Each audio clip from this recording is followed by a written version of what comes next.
বাঁচাতে দিন কারবালায় হলো কুরবানি ও ফাতেমা জননী শহীদ তরে ফেরাতি রে বন্ধ করেছে পানি ও ফাতেমা জননী।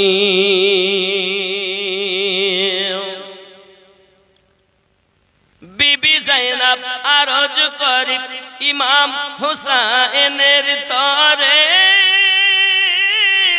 মুসিবতে সাদকা দিলে আল্লাহ পাক রহম করে।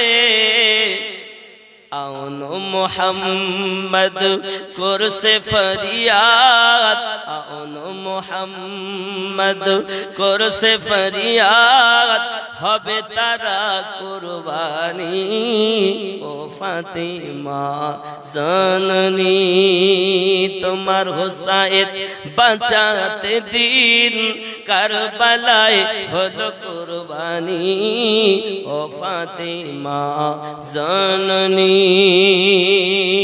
জোরে বলুন, আর একটু জোরে হবে না? মায়ের রওজার জালি ধরে ইমাম হুসাইন আরজ করে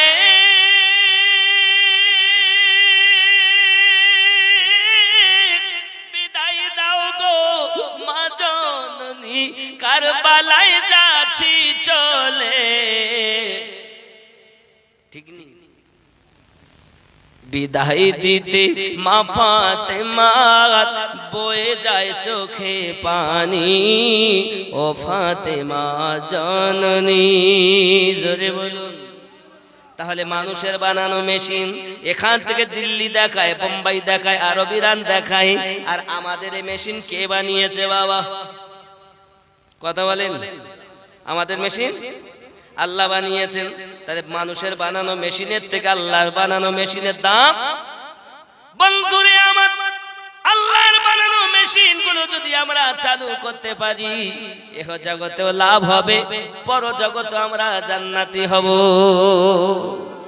আমার বাবাজিরা চলুন না এগিয়ে যাই।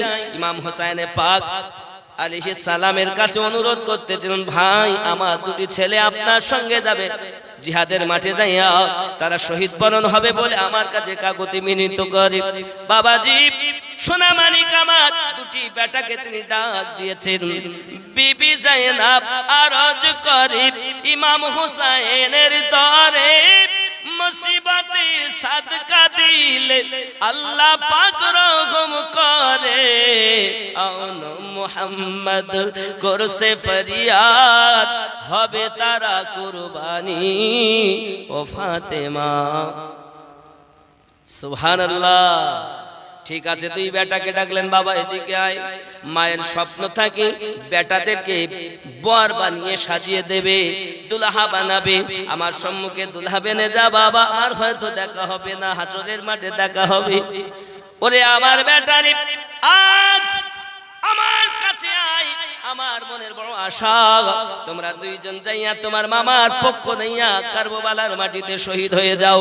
কারণ এমন সুযোগ হাতছাড়া হতে দিলে হবে না বাবা। দুইটি বেটা মায়ের সম্মুখে সুন্দর করে গোছগাছ করে নিয়েছেন। দুইটি বেটা এবার আপনার কিনা যাবেন শহীদ হওয়ার জন্য। বাবাজি মা জননী বিদায় দিতে আবার করে ডেকেছেন, বাবা একটু কাছে এসো। যদি কারবালায় কেউ জিজ্ঞাসা করে কে তোমরা কারা, খবরদার যেন বলবে না আমরা দুইজন হুসাইন পাকের আপনার কিনা খানদান রক্ত। খবরদার বলবে না মাওলার খানদানের বদনাম যেন না হয়ে যায়। ওগো বেটা ওয়াদা দাও, বলবে না, পরিচয় দেবে না। শুধু যদি জিজ্ঞাসা করি তারা বলবে আমরা গোলাম হুসাইন পাকের গোলাম। এই কথা বলবে না। বলে জি আম্মা। মা জননী দুটি বেটাকে বিদায় দিয়েছেন সিনাতে লাগিয়ে। বাবাও আমাদের ঘরের বাচ্চা জন্ম নেই, আমরা কত সোহাগ করে লালন পালন করি। আর আম্মা জানের ইচ্ছা হলো পৃথিবীর জমিনে দুটি বেটাকে কারবালায় কুরবানি করে দেবেন, শহীদ করে দেবেন। বন্ধু আমার দুই বেটা এগিয়ে এসেছেন যখন মামার সম্মুখে ইমাম হুসাইন পাক আলাইহিস সালাম মনে বড় ব্যথা। আহারে দুটি ভাগনা এসেছিল, মামার সঙ্গে বড় আনন্দ করে থাকবে, খাবে, ফিরবে, আনন্দ করবে, কিন্তু এমন অবস্থা কেমন করে বিদায় দেই।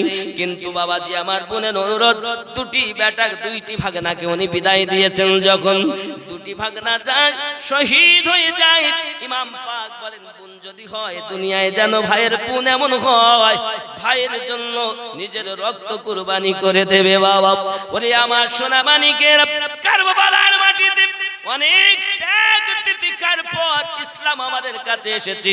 শুধু এতটুকুই নয় বাবাজি আমার, খেয়াল করুন না কেন পৃথিবীর মাটিতে দেখা যায় ওই বিবি যায়েনব সালামুল্লাহি আলাইহা, আজ আমরা যাদেরকে ওলি বলি, আউলিয়া, বাগদাদে বলুন, আজমিরে বলুন, বুখারায় বলুন, বাবাজি আমার আপনি পাঞ্জাবে বলুন, এমনি করে বেরিলি শরীফে বলুন, মেহরারা শরীফে বলুন, বাদাইও শরীফে বলুন, দিল্লি সরজমিনে বলুন, বাবাজি এমনি করে মেদিনীপুরের সরজমিনে বলুন, আপনি যেখানেই বলুন না কেন, আজমির শরীফ বলুন আর মেদিনীপুর মাওলা পাকে দরবার শরীফ বলুন, এক কথা তামাম পৃথিবীর জমিনে যেখানে আউলিয়া কেরাম আছেন, আপনি যারই কথা বলবেন না কেন, আউলিয়া পাওয়া যেত না যদি বিবি যায়েনব সালামুল্লাহি আলাইহা আমাদেরকে উপহার না দিতে।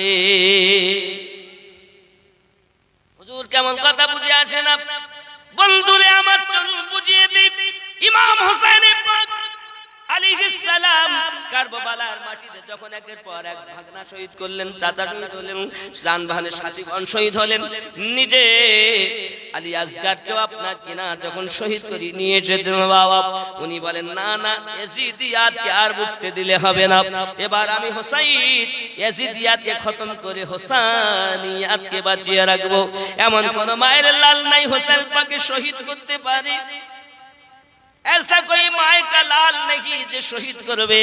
কারণ যার বাপ জান্নাতি, যার মা জান্নাতি, নারীদের সরদারিনী, যার মা জননী কদম না রাখলে দুনিয়ায় কোনো মানুষ জান্নাতে প্রবেশ করতে পারবে না। বন্ধুরা আমার অনেক কথাই না আছে, ইমাম পাকের কত সুন্দর জীবন দেখুন। উনি যদি দরিয়ায় ফেরাত চাইতেন, ফেরাতের পানি ওখানে আপনার ফোয়ারার মতো চলে আসতেন, বাবা দরিয়ার ফেরাতের পানি পর্যন্ত তার নসিবকে ঠোকরা মারতে চলে গেছে। আহারে যদি কিনা কাশ হোসাইন পাকের জবানে পৌঁছে যেতাম, আমি ফেরাত পাক হয়ে যেতাম। কিন্তু আশা কিন্তু হয়নি। মিল্লাত ইসলামিয়া ইয়াজিদিয়াতকে ধ্বংস করবে বলে ইমাম পাক হোসেন আলাইহিস সালাম বলতেছেন, পৃথিবীর জমিনে তুমুল বেগে যুদ্ধ চলছে বাবা। যুদ্ধ চলতে চলতে দেখা গেল উনি তলোয়ার চালানো বন্ধ করে দিলেন। কারণ উনি বলছেন এটা কম আপনার কিনা আজানের ধ্বনি যখন কানে এসেছে, উনি তলোয়ার চালানো বন্ধ করে দিলেন। কারণ কারো বেটা, কারো বাপ, কারো দাদা, কারো দাদি, আপনা এমনি করে কারো দাদা, কারো ভাইপো, কারোর বেটা, কারো আত্মীয় দুনিয়া থেকে বিদায় নেয়, ওর থেকে ইয়াজিদিয়াতকে আর উঠতে দেব না, এখনই খতম করে দেব বাবা।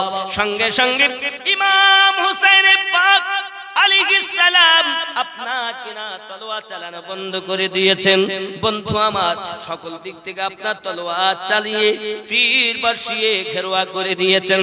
ইমাম পাক আমার কিনা জমিনে পড়ে গেছেন, তলোয়ার বন্ধ করে দিয়েছেন। বুকের উপরে সীমার বসে আছে, হীরার তলোয়ার খানা চালায়।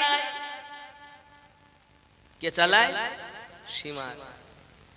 কোথায় বসেছে? সিনাতে। তলোয়ার হীরার, হীরার তলোয়ার খানা যখন চালায়, উনি বলছেন সীমার ওঠ। কোন সময় বলে নামাজের ওয়াক্ত, আমাকে নামাজ পড়তে দাও, আমি একটু নামাজ পড়ে নেই, তারপরে তোমাকে বলবো তুমি কোন জায়গা দিয়ে ছুরি চালালে চালাতে পারবে। কারণ এখান থেকে 56 বছর আগে আমার নানু ওই জায়গাতে চুমু দিয়েছেন যে জায়গায় তুমি আজ তলোয়ার চালাচ্ছ। দুনিয়ায় এমন কোন তলোয়ার তৈরি হয়নি যা আমার গলা কেটে দিতে পারে। ওইখানে আমার নবী চুমা খেয়েছেন। হে জগৎবাসী, হাজরে আসওয়াদ পাথরটাকে আমাদের নবী একবার চুমু দিয়েছেন বলি বিশ্বের মানুষ বারবার চুমু খাচ্ছেন। আর যে গলাতে আমার দরুদি নবী বারবার চুমা দিয়েছেন, কিতাব বর্ণনা করে অনেক কথা। যেদিন মিলাদ পাক হলো হুসাইন পাকের, আব্বাজি আমার আমাদের নবী আপনার নবী আযান দিচ্ছেন আপনার জবান মোবারকায়, আর যেন আমার হুসাইনে পাক তাকাচ্ছেন। নবী আমার বলতেছেন, হুসাইন নানু ভাই আমার আওয়াজের ইজ্জত তুমি রক্ষা করবে। সঙ্গে সঙ্গে হাত আযান শুনছেন যিনি, তিনি জান্নাতি যুবকদের সরদার, আর আযান দিচ্ছেন যিনি, তিনি সমস্ত নবী ও রাসূলদের সরদার। আব্বাজি আমার কে তা প্রমাণ করতেছে।